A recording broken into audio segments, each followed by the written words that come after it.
मित्रों, किसी भी व्यक्ति को दरिद्र बना देने वाला कुछ नहीं होता। वास्तव में व्यक्ति की मानसिकता ही उसकी दरिद्रता का कारण होती है, क्योंकि हम जैसा सोचते हैं वैसा ही तो प्राप्त करते हैं। इस तथ्य को हमें ध्यान में रखना चाहिए। मानव जीवन में विचारों का महत्वपूर्ण स्थान होता है और यह सत्य है कि कोई व्यक्ति खुली आंखों से अपने सपनों को पूरा करने की सोचता है तो कोई व्यक्ति बंद आंखों से। मित्रों, आज हम इस वीडियो के माध्यम से आपको उन बातों के बारे में बताएंगे जिनसे आप भी एक ऐसी मानसिकता विकसित कर सकते हैं जिससे आप भी अपने जीवन में सफलता और शांति को प्राप्त कर सकें। और अगर आपको दरिद्रता या गरीबी ने जकड़ रखा है तो उसे हमेशा के लिए समाप्त कर सकें, या आपके जीवन में कभी भी भविष्य में आने वाली गरीबी और दरिद्रता को स्वयं की जिंदगी से कोसों दूर रख सकें। तो इस रहस्य को समझने के लिए आपको इस कहानी को सुनना चाहिए। एक समय की बात है, गांव में एक मास्टर जी ने अच्छी शिक्षा देने के उद्देश्य से एक स्कूल की स्थापना की। उस स्कूल में बहुत सारे शिष्य पढ़ने आया करते थे। मास्टर जी भी लगन और मेहनत से और बिना किसी लोभ लालच के ईमानदारी से बच्चों को बेहतर से बेहतर शिक्षा देने में जी तोड़ मेहनत कर रहे थे। एक दिन मास्टर जी और उनका एक शिष्य गांव में शिक्षा के प्रसार के उद्देश्य से गांव का भ्रमण कर रहे थे। जब वे चल रहे थे तो एक बड़े से खेत के पास पहुंचे। वहां उनको जोड़ों की प्यास लगी थी, तो उन्हें उस बड़े से खेत के बीच में एक फूस की झोपड़ी दिखाई दी। मास्टर जी और उनका शिष्य उस घर के पास जाते हैं और दरवाजे के पास जाकर आवाज लगाते हैं। कुछ ही देर बाद दरवाजा खुलता है और अंदर से एक व्यक्ति आता है, जिसके साथ में उसकी पत्नी और 3 बच्चे भी होते हैं, जो बहुत ही गरीब और दरिद्र अवस्था में दिख रहे थे। वो बहुत ही पुराने और फटे हुए कपड़े पहन रखे थे।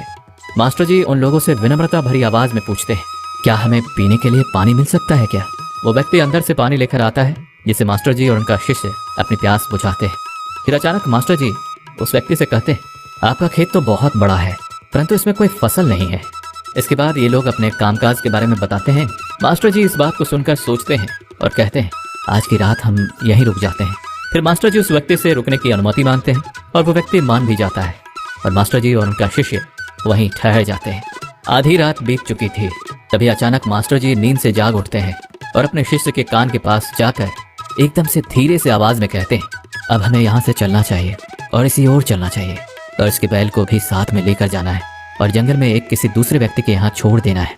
मास्टर जी की इस प्रकार की बातों के कारण शिष्य थोड़ी देर के लिए अचंभित हो गया, क्योंकि यही तो वो मास्टर जी हैं जो इतना ज्ञान दिया करते थे, परंतु आज पहली बार किसी के साथ गलत करने की सलाह देते हैं। ऐसा कैसे हो सकता है? लेकिन शिष्य मास्टर जी की बातों का अवहेलना तो नहीं कर सकता था। आखिरकार वे मास्टर जी और शिष्य जंगल की ओर बढ़ते हैं। जब उन्होंने उसके बैल को कहीं दूर ले जाकर एक किसी दूसरे व्यक्ति के यहाँ छोड़ दिया, जहाँ से उन बैलों का वापस आना तो बहुत मुश्किल था।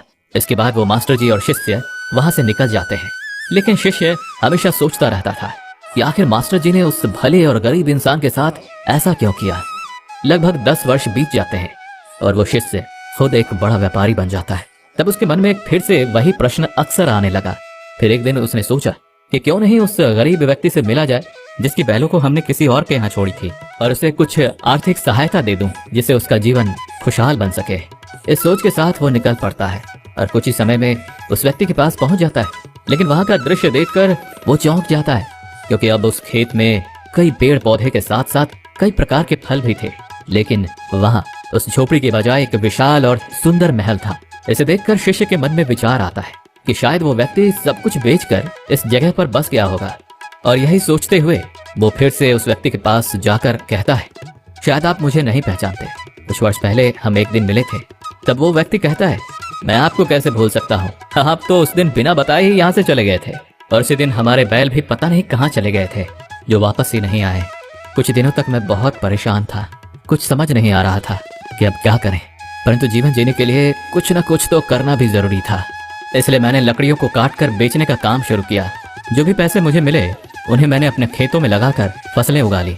मैंने जी तोड़ मेहनत किया, क्योंकि मुझे इस तरह से खेती करने में बहुत ज्यादा मन लग रहा था।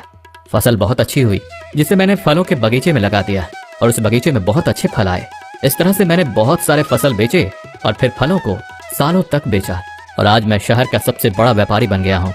लेकिन ये सब कुछ नहीं हो पाता अगर वो बैल यहाँ से नहीं गए होते, क्योंकि उन्हीं बैलों के जाने के कारण मैंने कोई दूसरा काम तो नहीं किया, लेकिन उसके बदले उस काम को करने का दूसरा रास्ता चुना।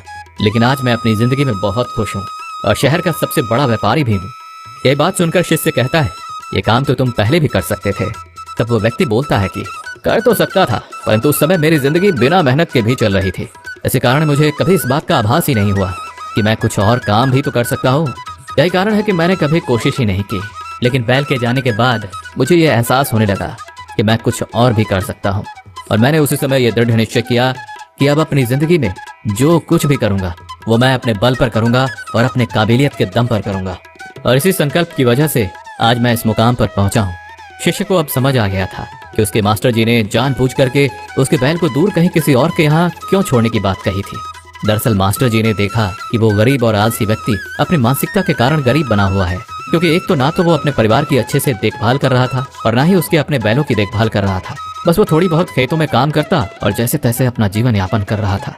बैलों को मास्टर जी और उनके शिष्य ने कहीं दूर किसी दूसरे भले और मेहनती व्यक्ति के यहाँ छोड़ आए थे, ताकि उन बैलों का सही से देखभाल भी हो सके।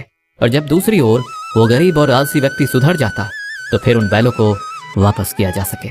दोस्तों, इस कहानी को सुनकर ये समझ आता है कि क्या आपके जीवन में भी कोई रुकावट है, और अगर कोई रुकावट है तो उसे पार करने का प्रयास कीजिए। जो आपके पास है ना, उसे खोने का तो भय बिल्कुल मत कीजिए, क्योंकि आपके पास पाने को तो बहुत कम है, लेकिन सफलता के बाद पूरी दुनिया आपकी है। इस कहानी से हमें भगवत गीता के 5 सबक सीखने को मिलते हैं। पहला, कर्म करो और फल की चिंता मत करो। भगवान श्री कृष्ण ने अर्जुन से कर्म करने की महत्वपूर्ण बात की थी, बिना फल की चिंता किए। इस कहानी में प्रमुख पात्र ने अपने कर्मों को पूरी श्रद्धा और मेहनत से किया और फल की चिंता किए बिना ही उसने अपने लक्ष्य को प्राप्त किया। दूसरा, मेहनत और संकल्प से मिलती है सफलता। इस कहानी से हमें यह भी सीखने को मिलता है कि मेहनत, संकल्प और संघर्ष से हम अपने लक्ष्य को प्राप्त कर सकते हैं। तीसरा, आत्मसमर्पण। जैसे अर्जुन ने अपने गुरु श्री कृष्ण के साथ पूरी श्रद्धा और आत्मसमर्पण से काम किया, वैसे ही अपने कर्मों को आत्मसमर्पण के साथ करना चाहिए। चौथा, कर्म और भाग्य। श्रीमद् भगवद गीता में कहा गया है कि हमें कर्म करना चाहिए, परंतु फल की चिंता नहीं करनी चाहिए। इस कहानी से हमें ये सीखने को मिलता है कि कर्म हमारे भाग्य को निर्धारित नहीं करते, लेकिन हमारे कर्म हमारे भाग्य को सुधार सकते हैं। पांचवा, आत्मसंवाद। इस कहानी में प्रमुख पात्र ने खुद से संवाद किया, खुद से बातचीत की और अपने कार्यों के प्रति अच्छे भाव से काम किया। भगवद गीता में भी आत्मसंवाद का महत्व बताया गया है, जिसे हम अपने मार्ग को स्पष्ट रूप से समझ सकते हैं। इस कहानी के माध्यम से हम ये सीख सकते हैं कि भगवद गीता के सिद्धांतों को हमारे जीवन में कैसे अपनाया जा सकता है और कैसे हम अपने लक्ष्यों को प्राप्त कर सकते हैं।